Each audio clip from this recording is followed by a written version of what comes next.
तुम मुझे यूं भुला न पाओगे।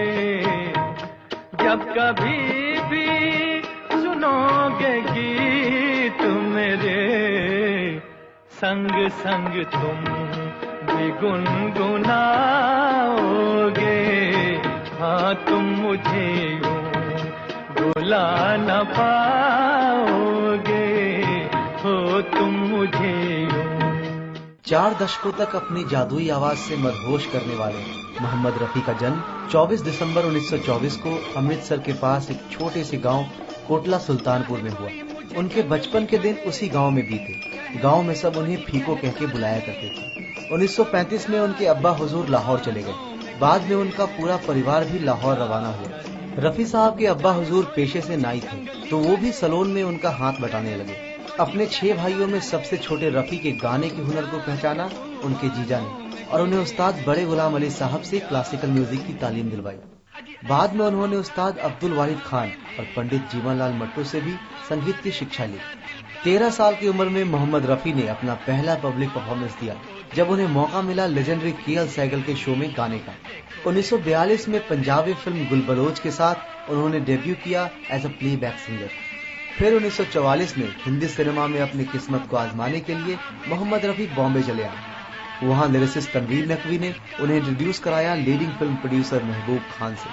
शुरुआती दौर में रफी साहब म्यूजिक डायरेक्टर नौशाद के साथ काम करने लगे। कुछ दिनों तक वो अपनी जगह कोरस में ही बना पाए, पर इसी साल उन्हें मौका मिला फिल्म पहले आप में गाने का। आगे 1945 में मोहम्मद रफी ने शादी की अपने कजिन बशीरा से।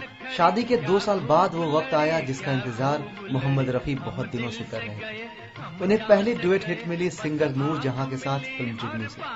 इसके बाद उनका करियर चल पड़ा था। पार्टीशन के बाद भी मोहम्मद रफी ने फैसला लिया कि वो हिंदुस्तान में ही रहेंगे और उनका पूरा परिवार बॉम्बे शिफ्ट हो गया। नौशाद साहब ने उनकी मदद की उन्हें बॉलीवुड के लीड सिंगर बनने में।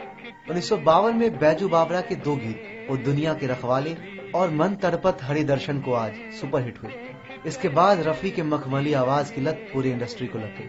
नौशाद जहां अपने गीत तलत महमूद से गवाया करते थे, उन्होंने भी रफी से गवाना शुरू किया। उसके बाद नौशाद के तकरीबन सभी गानों में रफी साहब गाने लगे।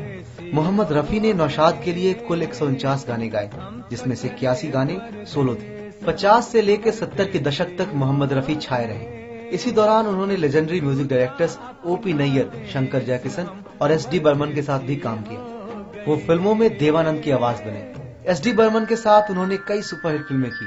उनमें से कुछ फिल्में थी प्यासा, कागज के फूल, तेरे घर के सामने, गाइड, आराधना और अभिमान। इन फिल्मों के सभी गाने बहुत ज्यादा पॉपुलर हुए। आगे इनकी जोड़ी बनी शंकर जयकिशन के साथ। ये जोड़ी हमारे बॉलीवुड की सबसे सफल सिंगर और म्यूजिक डायरेक्टर की जोड़ियों में से एक थी। मोहम्मद रफी ने कुल 6 फिल्म फेयर अवार्ड्स जीते, जिसमें से 3 उन्होंने शंकर जयकिशन के साथ जीती। रफी साहब को उनकी पहली फिल्म फेयर अवार्ड मिली 1960 में उनकी फिल्म 14वीं के चांद के टाइटल सॉन्ग के लिए। फिल्म के म्यूजिक डायरेक्टर थे रवि।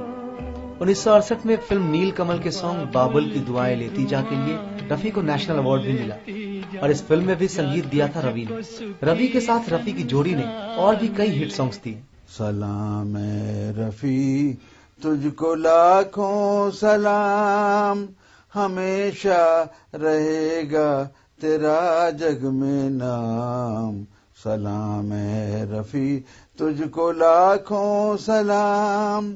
मोहम्मद रफी ने हिंदी सिनेमा के ऑलमोस्ट सभी मेजर एक्टर्स के लिए गाने गाए। अपने दौर के सबसे चर्चित गायक मोहम्मद रफी को 1965 में भारत सरकार ने पद्मश्री से नवाजा। 1970 में एस.डी. बर्मन ने फिल्म आराधना के लिए म्यूजिक दिया और रफी से 2 गाने गवाए। उसके बाद उनकी तबीयत खराब हो जाने के कारण उनके बेटे और असिस्टेंट आर.डी. बर्मन ने म्यूजिक रिकॉर्डिंग का जिम्मा संभाला और पंचन दा ने बाकी के 2 गाने किशोर कुमार से गवाए। वो 2 गाने जो किशोर कुमार ने गाए थे सुपरहिट हुए। इस दौरान रफी साहब के हिट गीतों के नंबर्स थोड़े कम हुए। इसके बाद रफी की पॉपुलैरिटी थोड़ी घटने लगी, पर रफी कहां हार मानने वाले थे। इसी बीच उन्होंने कुछ हिट सॉन्ग्स भी दिए, पर 1974 में उनके हिट सॉन्ग तेरी गलियों में न रखेंगे कदम ने उन्हें दोबारा खड़ा किया बॉलीवुड के लीडिंग सिंगर्स के लाइन में। इस गीत के लिए उन्हें film world magazine best singer award भी मिला। इसके 3 साल बाद फिल्म हम किसी से कम नहीं के ऑल टाइम हिट सॉन्ग क्या हुआ तेरा वादा के लिए उन्हें फिल्म फेयर के साथ साथ नेशनल अवार्ड भी मिला। इसी दौरान रफी ने कई हिट फिल्में जैसे लैला मजनू, कुर्बानी, दोस्ताना, अमर अकबर एंथनी और नसीब के लिए भी गाना गाया। 31 जुलाई 1980 की काली स्याह सी रात एक महान युग का अंत हुआ। जिंदगी को अपनी शर्तों पे जीने वाले इस सदाबहार गायक ने हमारा साथ छोड़ दिया। उनके जाने का गम जितना फिल्म इंडस्ट्री को हुआ, उससे कहीं ज्यादा उनके मदहोश कर देने वाले आवाज के दीवानों को हुआ। तुम मुझे यूं भुला न पाओगे, जब कभी भी सुनोगे गीत मेरे, संग संग तुम भी गुनगुनाओगे। हाँ तुम मुझे यूं भुला न पाओगे।